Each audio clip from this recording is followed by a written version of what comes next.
In the heart of the village of Baleswar in Barisal, Bangladesh, stands an old two-story house that has been abandoned for more than 7 decades. The villagers believe that a vengeful Jinn has made this house his home after being betrayed by one of the former residents. They say that every new moon night, they can hear the sound of someone reading verses from the Quran inside the deserted house. Nobody dares to enter because they fear angering the spirit within. But one day, a young man named Rafiqul decided to spend a night in the haunted house and investigate the mystery. What he discovered shocked him to his core. The villager confessed that the woman was a Jinn that had been sealed away in the pot. He begged the villager to help him stop the Jinni, but it was too late. She had already caused enough damage. The Jinni continued to torment the village, causing harm to anyone who had witnessed her and stealing their life force. The soldier and the villager tried everything they could to stop her, but nothing worked. They were helpless against the vengeful spirit, but when the man arrived, he found the soldier near death. The soldier explained what had happened and begged the man to take care of his family. Then he died, leaving his wife and children alone and vulnerable. He was a paranormal investigator who had gained a reputation for solving the most difficult cases. On the night of the full moon, Rafiqul packed his things and headed to the village of Baluchar. The locals were hesitant to let him in, but eventually agreed to help him with his investigation. He had brought along a camera to document any strange activity and a recorder to capture any sounds. He stepped across the threshold and entered the dark and dusty room. Startled, he looked around, but there was no one else in the house. He could hear the footsteps getting closer and closer, but when he turned the corner, he saw nothing. People had called him in to investigate haunted houses, graveyards, and even hospitals. And he had never been disappointed.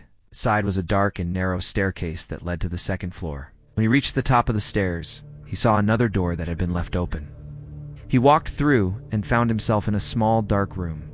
He hesitated for a moment, but then decided to go up the stairs. When the sun finally rose, the lock clicked open and the door swung inward.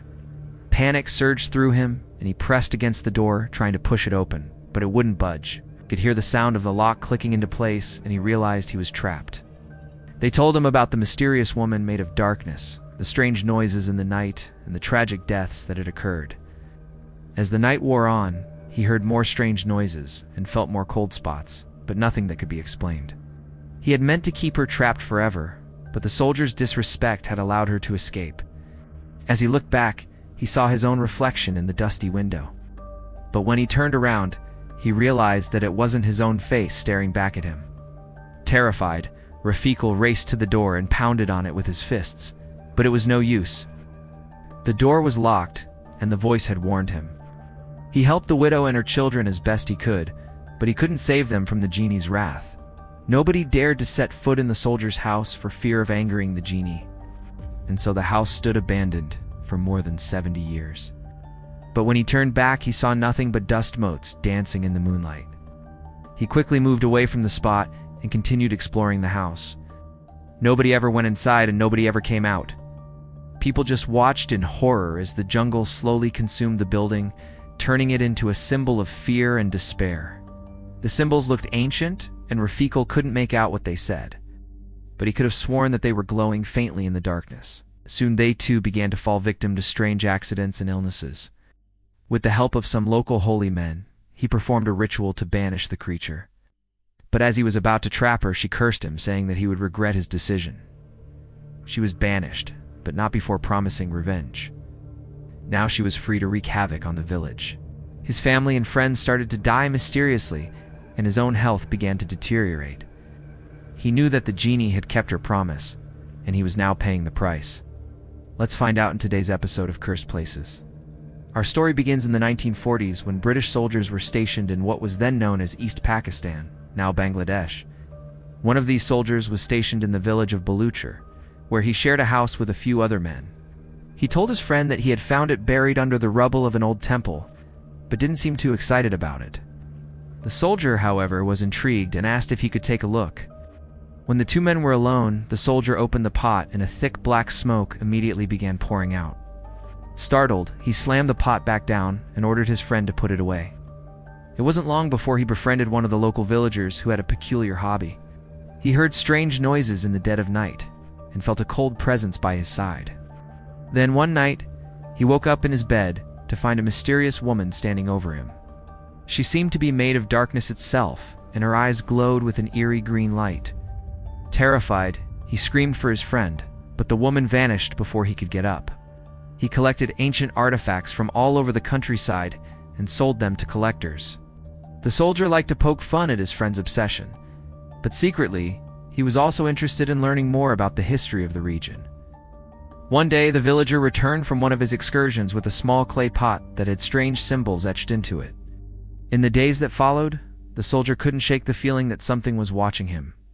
The next morning, he confronted his friend, demanding answers. The soldier felt guilty and desperate to make amends. Finally, the soldier decided that the only way to stop the Jinn was to seal her back in the pot. Years passed, and the soldier moved on with his life. But as he grew older, he began to feel the effects of the genie's curse. As his life slipped away, he called upon his old friend, the artifact collector, for help. The artifact collector was heartbroken for his friend and promised to take care of his family. Now the entire village was terrified of the vengeful spirit. But one day, a young man named Rafiqul decided to break the curse of the haunted house. But this case was different. Rafiqul was determined to uncover the truth behind the abandoned house and the mysterious genie that supposedly lived there. He spent hours interviewing the villagers and listening to their stories of the haunted house. As the sun began to set, Rafiqul prepared himself to enter the house. As his eyes adjusted to the gloom, he noticed strange symbols that had been etched into the floorboards. As he continued exploring the house, he heard footsteps above him. Suddenly, he felt a cold presence behind him, and he turned to see a shadowy figure in his camera. He searched every room but found nothing except for a sense of growing dread. Then he noticed a door that had been ajar and pushed it open. As he climbed, he could hear the sound of his own breathing echoing around him. And just as he took a step inside, the door slammed shut behind him. Suddenly, a voice whispered in his ear, "Leave before sunrise or stay forever." He slumped to the floor and closed his eyes, waiting for the first rays of sunlight to creep in through the cracks in the door. Rafiqul stumbled out of the room and down the stairs, eager to escape the haunted house. It was the face of the vengeful genie, and she was smiling,